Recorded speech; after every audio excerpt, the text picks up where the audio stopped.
When you hear the biggest economy on the continent of Africa, or the most populous black nation on earth, only one country fits this description, and that is Nigeria. But despite all that, Nigeria as a nation has suffered quality leadership capable of moving the country to achieve its full potentials. A situation that has led to many intelligent minds leaving the country to find a better life elsewhere.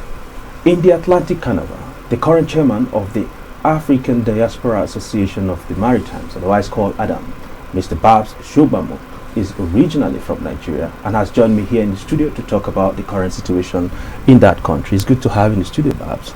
Yeah, thank you, and I appreciate you having me here. Right, we do too.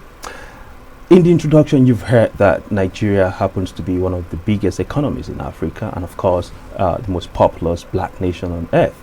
And a lot of people wonder why they can't put their act together. And currently, the election ongoing in Nigeria is a thing of concern and of interest globally. Tell us what's really going on there. Okay, thank you very much. I would like to differentiate at this point that I speak as a Nigerian, even though I will still try and give a global perspective about my personal opinion. But having said that, what is happening in Nigeria right now is what every other nation, Gabon, Guinea, Ghana, Egypt, and every other African nation is going through, and that is having an election at periodic interval. It just happens to be that Nigeria is having its own election right now, and from the feelers we get back home, things are a little bit unsettling. But gradually, with the Nigerian way of reacting to situations, despite the challenges we have, everything eventually settles and we pick it up from wherever it is and we move on to the next step. Right, so you talked about the fact that things are unsettling in Nigeria, and of course there have been a lot of allegations of, suppression of voters and technological failures, logistical issues around the election planning and of course execution. Tell us, how is this going to translate into confidence on whatever the result or the outcome would be for Nigerians? Okay, I would like to mention to you that in life there are several development stages. Nigeria is at a developmental stage where gradually we'll do with many of those tendencies as you mentioned, and there's a better hope for tomorrow, and we have examples to demonstrate how tomorrow may be. But right now we are not happy. A lot of people are not feeling comfortable with the way things are. People snatching boxes, people being denied their right to vote, people being disturbed, people being coerced, a lot of things. But gradually, and I will give an example later on about what has happened in Nova Scotia among the Nigerian community, how we developed, how we evolved from physical voting to hybrid, partial voting, physical and online, and eventually online. It's the same Nigerians that did that. So what that tells you is that a time is coming in Nigeria when things will be far better than what it is now. I seriously have that hope. Right, so let's talk about some of these issues that have come up front burner, like issues of corruption, if you like, and being capable of impacting on the election, the transparency and the credibility of the election. What would be your advice to the leadership of that country? Yeah, it's very deep and it's very difficult, I must say, but we need to take a conscious effort to make a decision that we want to do away with corruption. You cannot actually eliminate corruption absolutely, but we can do 80-20 rule, focus on 20% that will eliminate 80% of the effect. Yeah. So 20% of the corruption that will eliminate 80% of the effect of the corruption. Yeah. If we use that Pareto principle, I'm sure we're going to be good. Yeah. And the easiest way is to have the rule of law, review the current constitution that brings everybody to Nigeria and let everybody have a decision to either be together or not to be together. That is subject to another discussion. But the most important thing is to have everybody to sit around the table and hear their views. Let people speak, listen to them, and take progressive steps to address the issue. Yeah. And by that way, you have majority of the people wanting to help you in resolving issues around corruption. The rule of law must be made to stand. Nobody should be a sacred cow in any instance of corruption allegation. Let's go to some of these other major issues which has to do with the youth in Nigeria. Nigeria happens to have, according to research, highest number of youths in their population, and it can actually turn south if you don't handle that population very well. What would you be advising your country leadership in terms of how to tackle this issue of youth empowerment, youth development, and all of it? Yeah, I would like to state categorically that this is the time for the youth. The youth should be allowed to speak. They should be allowed to make their mistake. They should be allowed to exist and to form the nation they really want to have. Because while we were kids, we were told leaders of tomorrow. At our current age, we are already looking at the younger ones, so we need to be given the opportunity. The youth have to be allowed to evolve. We have France, we have Canada where we are. We can categorically say that the current leaders of those countries are youths. They started from somewhere. They make mistakes. They are supported by people. So my appeal to the government of Nigeria, wherever they are now, is to give people, the youth, the opportunity to evolve, to grow. It has never happened in the history of Nigeria that the youth will come together. And it started about 3 years ago when we have the NSAS. Right. The youth came together to really speak their voice. But they were suppressed by the powers that be. But one thing you can always do, you can never really achieve, is to actually keep the youth silent. They have the energy, they have the wisdom, they have the capability to decide the world they want to have. Yeah. The older ones should stop suppressing. That is not fair, that is just not right. They need to give the opportunity for the youth to be. And this is their time. So whoever wins in Nigeria as we speak should allow the youth to evolve naturally. Right. And there's also a debate around issues, that has to do with social media. It's on record that it continues to be an issue, not just in Nigeria, but in the sub-Saharan area of Africa. How can the government regulate the social media so that there is no fake news going out there and thereby, invariably impacting on the electioneering process in Nigeria? Yeah, I'll tell you one thing. If you want to correct, you have to also be just. The government have to start by being just to itself and stop being afraid of what the youth can do with the social media. Because if the government is just, the youth will naturally align. Yeah. We are all in Nova Scotia here. We have African youth. People are behaving upright and things are going naturally okay. Why? Because the government is just. So we need a government that is just before they can come and correct. The youth are ready to be reprimanded. They are ready to be comported within some certain confines. Right. But the government has to be just. Most of the fake news and all the rest we get to know, we get to feel currently is being allowed just because some people are being used.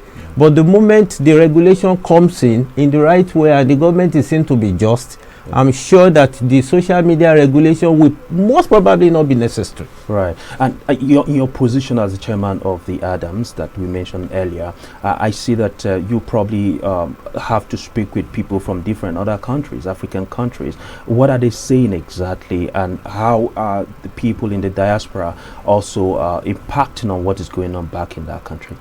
Okay, I tell you, some of the feelers I get is a lot of people in Africa look up to Nigeria.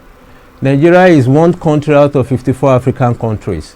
Out of 1.4 billion people we have in Africa, Nigeria constitutes about 15%, which is about 220 million people. Right. So anything that happens in Nigeria, Africa feels it. And more importantly is the fact that over the years, Nigeria has produced, especially in entertainment. And the finish, well, speaks for itself. Wonderful strike. And Nigeria lead by a goal to nil. When it comes to football, everybody really loves Nigerian football. You must have heard about our glorious jollof rice. What that tells you is that a lot of people look at Nigeria as representing Africa in several ways. Yeah. So whatever happens in Nigeria affects the entire continent. Yeah. So part of the feelers we get is they are worried that if the government is able to suppress and get away against the human right of the youth, then Africa is going to suffer much more. But my hope and prayer is that the coming government, whichever government it comes to be, we take very serious the issues of the youth. They need to grow. 20 years ago, the nations we have are not the same nations we have today. Right. The youth are evolving in everywhere. Talk about technology, even the social media we're talking about is being enhanced, is being produced, is being sustained by the youth. Yeah. The CEOs of all these big companies are all youths. Yeah. Nigeria should not be an exception. So the youth's voice should be given the opportunity to be heard in every aspect of life. Yeah. And this is the opportunity Nigeria can ride into, and many nations all over the world are waiting for the Nigerian government to embrace it.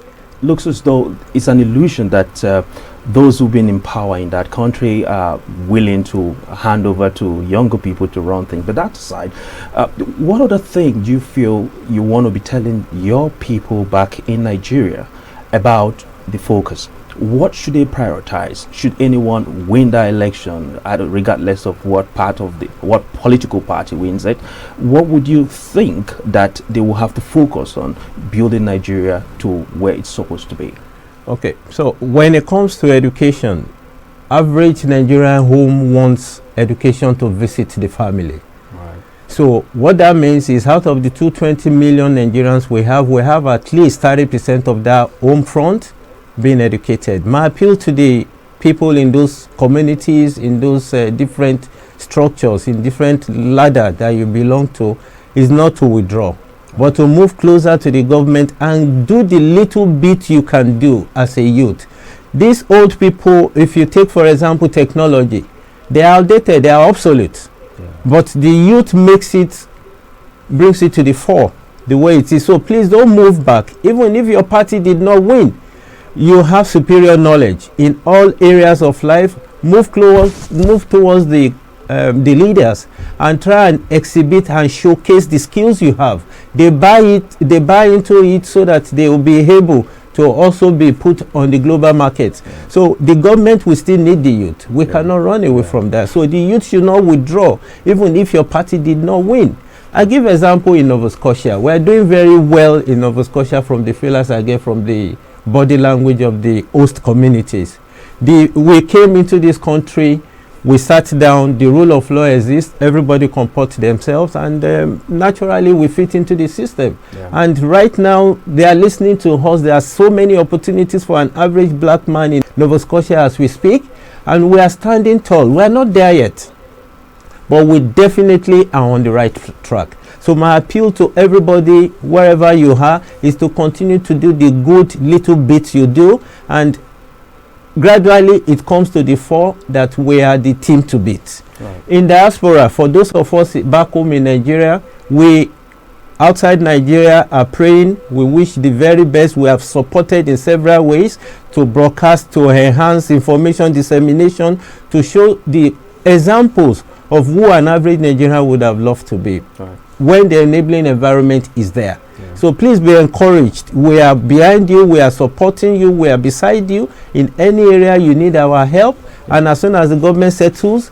I'm sure that we are ready to come back home to come and continue to make the positive impact that we have gained from other nations. Yeah, you just mentioned coming back home. Is there a possibility that if the right government is put in place back in your country, some of the bright ones that are here would likely go back to give back to their country? Is it? Many people have bought their tickets. Oh, really? They are ready to go back home, including myself. That's interesting. And I can assure you that once the government settles and we have the slightest opportunity, we are ready to go back home, roll our sleeves, and add to the growth of that country. Yeah. An average person born in Nigeria, who grew up in Nigeria, loves Nigeria to the core. Right. Forget about the phonetics. If you check it very well, if an average Nigerian gets anywhere and they cannot see the local food they are used to, they feel lost. They feel not belonging. The reason being that Nigeria is part of ourself. Yeah. It's our being. Yeah. So all I'll tell anybody anywhere is please feel free to continue to do the little good you do, and continue to get back home to teach and encourage people. And I'm sure many of us that have spent a little time outside, we've learned a lot of things, and we are more than eager to be able to have that impact back home. As we wrap up, Mr. Babs, there's one thing that is obvious, that people back in your country are divided along party lines and stuff like that. And the same thing is happening back in the diaspora. What would you be saying to your community people? Should they continue to fight themselves on social media, or should they come together, close ranks, to be able to build their country? Okay, one thing I'll tell you, promise, is that everybody wants good life. Right. Once there's a perception that there is no good life, there will be rancor. It doesn't matter wherever you are, in whatever you do. So all I will appeal to my African brothers and sisters is to continue to let us hold ourselves. Let's stand tall. Let's continue to represent. Take it that anywhere you are a representative of that African nation. You are a leader wherever you are. And my appeal to you is to continue to hold your head high, continue to do the good, continue to contribute to the policies, and gradually over the years, when we look back, we'll ask ourselves, how did we really build this nation of Africans in the midst of the world? The opportunity is there for you and I, and please, let's take advantage of that and continue to add the little bit of our best. And gradually, people will take us serious, and from there, we'll continue to grow. And please don't forget your home being your original nation. We are Canadians today does not mean we forget our origin. So please and please, our appeal to you, let's continue to get in touch back home and continue to encourage people to be the best they can be. That's beautiful. I don't think there would have been a better place to leave it at. Thank you so much for coming to the studio and sharing your thoughts with us. Yeah, thank you so much. And once again, Africa, congratulations. It's Nigeria's time today. It's going to be Guinea, it's going to be Gabon, it's going to be Ghana, it's going to be Egypt, it's going to be DRC. Please, let's keep the world smiling in all situations you find yourself. Thank you, and best of life to each and every one of us. Right. So that was Mr. Babs Shogbamu, the current chairman of the African Diaspora Association of the Maritimes, Adams. And don't forget to subscribe to this channel, click the like button and hit the notification bell. Till we come your way again, I am Promise Okoy. Bye for now.